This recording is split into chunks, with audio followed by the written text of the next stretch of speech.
There was an upper world and a lower world. And in the upper world were all the things of Mother Earth, the trees, the hills, the animals, the birds, everything except the people. At that time, the people were spirits in the underworld. But one day, an entity took off her head and threw up into the sky, and it became the moon. So then the moon started having this effect on the earth, and that effect was so powerful that it reached into the underworld, and all of a sudden the spirits became people. But they were in the underworld, and they had to somehow get up onto the upper world where Mother Earth was. So the people prayed, and a deer appeared to them, and the deer led them through the underworld.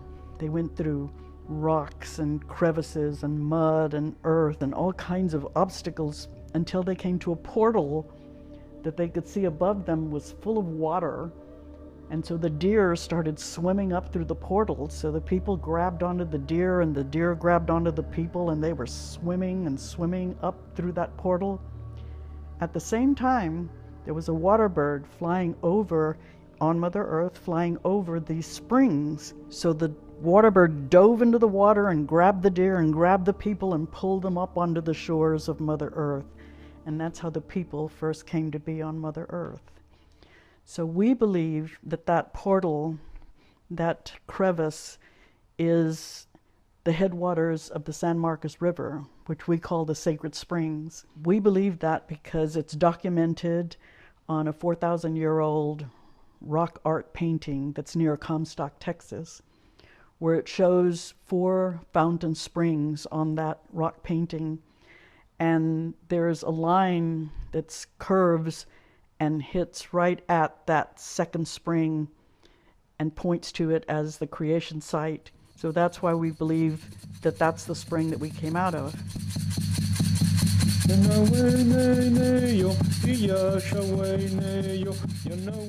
My name is Maria Rocha, and I'm the Executive Director of Indigenous Cultures Institute. I'm also a member of the Miacan Garza tribe, which is my husband's tribe. I am Mario Garza. I'm from the Miacan Garza tribe. It's a non-federally recognized tribe. One of the problems that we have in Texas, because of the unique history of Texas Indians, when Texas became part of the Union, none of the Indians had any land left, so the United States did not have a need to recognize them, to sign a treaty with them and take away their land. So none of the original Texas Indians have federal recognition. The federal government has to say you're Indian to be accepted or recognized as an Indian. All the rest of the Indians can say you're Indian, but if the white government doesn't say you're Indian, then you're not Indian. Well, the government has set up a process for groups of Indians to get federal recognition. However, it was set up intentionally not to recognize any more tribes. And the program right now has like a 20 to 30 year backlog. So if I was to apply tomorrow, I mean, I'm not going to be alive, in 10, 20 years. So, we'll never get federal recognition.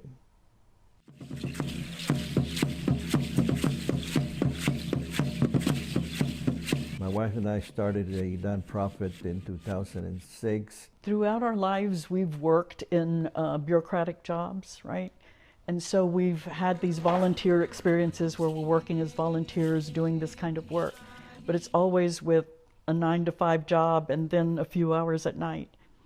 So both of us retired and realized that this was our chance. When we started, our goal was just some schools and some institutions for lectures. So it was a very modest dream, but it was sort of like our way to be that difference, make that difference. But when we went to an institution, there was an Aztec group there, and they came up to us and said, we would love to start doing what you're doing, but dancing Aztec dances rather than giving lectures. What do you think? So we thought, well, we could promote you and work with you, and then we there was another group that wanted the same thing, and before you knew it, we had a performances group going on. And then we would have somebody approach us about they also did lectures but couldn't kind of get out there, and could we help them with that? So we started a speakers program. So we have 11 programs. The biggest one that we have is the annual 2-day powwow. There are 4 directions, north, south, east, and west.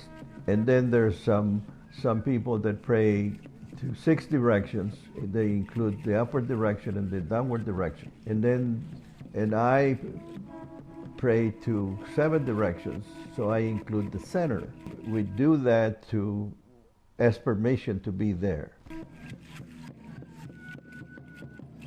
There are several smokes that we consider sacred, and we use. The one that we use over there at the springs is sage.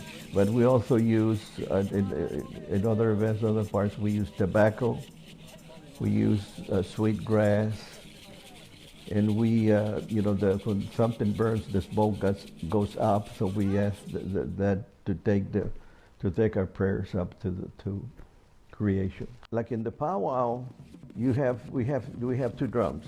One is the northern drum, and the other one is we call it southern drum. The northern drum sings higher pitch and faster, and the southern drum sings with a lower pitch and a slower beat.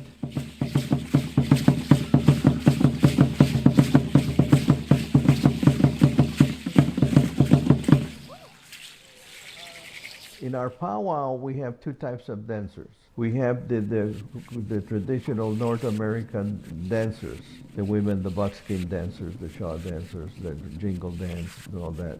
The ones that have like long ribbons, they're called the grass dancers. But then in our powwow, it's different than other powwows because we also have danzantes.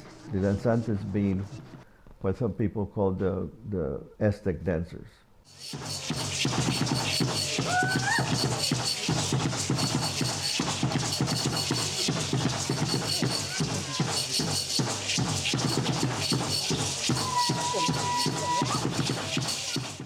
Kind of nervous, but as soon as I start dancing, it feels like nobody's there watching me, and I'm just trying to do.